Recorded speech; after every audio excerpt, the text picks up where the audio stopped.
Trump's outlook going from bad to worse. CNN as the White House scans Washington for a bounce-back win after the Obamacare imbroglio, the political forecast is promising only heavy weather. An unappetizing list of looming congressional showdowns, complex, months-long legislative challenges and intractable threats to President Donald Trump's standing threaten to make the failed healthcare push look like a small setback.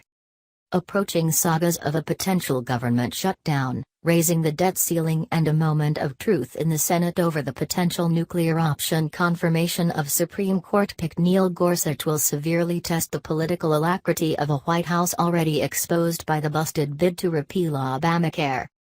The administration is promising aggressive efforts to pass a generational tax reform bill and a bipartisan infrastructure package, though the current Washington environment suggests neither effort will be simple. Throw in the corrosive impact that the thickening cloud of intrigue over Russia's alleged election meddling is exerting on the White House, and add the challenges posed by the president's own habit of detonating political explosions that damage his own standing, and it's tough to predict the administration's first big political win, or how much that victory will cost. "Nobody ever told me that politics was going to be so much fun," Trump declared, perhaps ironically, at a White House reception for senators on Tuesday night. The challenges facing the new administration are testing enough. But they appear to be compounded by the unorthodox and inexperienced West Wing staff and organizational chaos. Almost daily, stories seep out of the administration about feuding between top officials and rival centers of power around Trump, including the camp led by political advisor Stephen Bannon and the family inner circle comprising his son-in-law Jared Kushner and his daughter Ivanka Trump, who announced Wednesday she would take an unpaid staff position.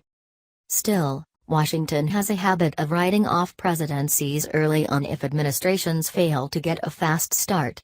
A genuine effort by the Trump team to learn the lessons of its missteps, and to follow through with the reboot that its public statements suggest is being contemplated, could improve the odds of getting big things done. "It is a very challenging environment, but I think these guys have been in office for 60 days or whatever, they have never done it before," said Howard Schweitzer, a former Bush administration Treasury official now with Cousin O'Connor Public Strategies. "If they get smarter they can turn it around." Already, a showdown. At the top of the list of political messes for the Republican majority and the White House is the possibility of a government shutdown that could occur on an inauspicious date, April 29, Trump's 100th day in office. Congress must pass and the president must sign a spending bill that authorizes federal funding to succeed a current temporary spending bill, known as a continuing resolution, the current version of which expires on April 28. The process of framing a bill to do so threatens to expose exactly the same Republican Party fissures between ultra-conservative members and more moderate GOP lawmakers ripped open by the Obamacare duel. It will also be an immediate test of House Speaker Paul Ryan's diminished authority after he failed to unite his caucus behind an effort to fulfill the one promise, repealing Obamacare, that has united his party this entire decade. Ryan admitted himself in the wreckage of the health care battle that the GOP House caucus had proven itself so far unsuited to government and retained many of the characteristics of an opposition party. The key to putting off a government shutdown, and to making progress on other key agenda items relies on Ryan convincing his troops to evolve. "I don't want us to become a factionalized majority. I want us to become a unified majority, and that means we're going to sit down and talk things out until we get there, and that's exactly what we're doing," Ryan said Tuesday. To that end, Ryan made clear that the only appropriate way to defund Planned Parenthood, a key issue of principle for conservatives, is on a future health care bill, rather than on federal funding legislation. Such an approach is designed to ensure that the funding bill does not get weighed down with controversial measures that could delay or kill it. Meanwhile, Arizona Senator John McCain vowed Tuesday to do everything he could to force lawmakers to increase military spending in the bill, setting up another fault line. Tax reform isn't a quick win, either. Keeping the government running is an obligation, but Republicans, especially the president, are eager to dispel the unflattering reviews of their performance on Obamacare by moving on to another goal, tax reform. The effort is likely to be even more complicated than health care, given the complexity of the tax code and the vested interests it touches that are vitally important to the outside lobby groups that turn the screws on lawmakers. If you think this is complicated and controversial, wait until we get into tax reform, Representative Mario Diaz-Balart, Republican Florida, said of the healthcare process. Tax reform is also going to take time, and is not therefore the kind of issue that is likely to produce a quick win to turn around a White House rough patch. Nuclear over Gorsuch?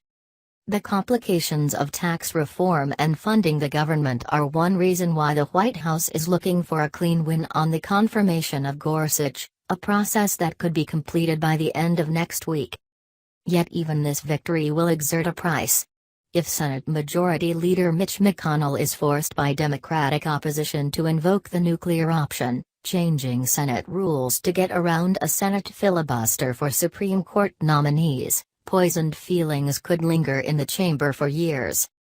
Such a step would inflame passions even more in polarized Washington and likely leave Democrats even more resistant to crossing the aisle and working with Trump. Already, there was little incentive to support a struggling GOP president, given his zeal in repealing the Democratic legacy item, Obamacare. Many Democrats are still fuming over what they consider the stolen nomination of President Barack Obama's Supreme Court pick Merrick Garland last year. And Trump's low approval rating, 36% in the latest Gallup tracking poll, and rock-bottom reputation among Democratic voters, means Democrats have little political room to work with Trump even if they wanted to. Russia isn't going away, either. From its first hours, the administration has been hounded by the question of whether Trump campaign aides cooperated with an alleged Russian effort to influence the presidential election in favor of Trump. Pressure builds week by week, as revelations emerge over meetings between people in Trump's orbit and Russian officials, and as the president's aides and former aides get drawn deeper into congressional probes into the affair. This week, Kushner said he would appear before the committee, after it was revealed he met the head of a Russian development bank closely linked to President Vladimir Putin. While the White House is being accused of trying to knock the House investigation, led by Under Fire Intelligence Committee Chairman Devin Nunes, off track, it faces a greater challenge with a parallel Senate probe.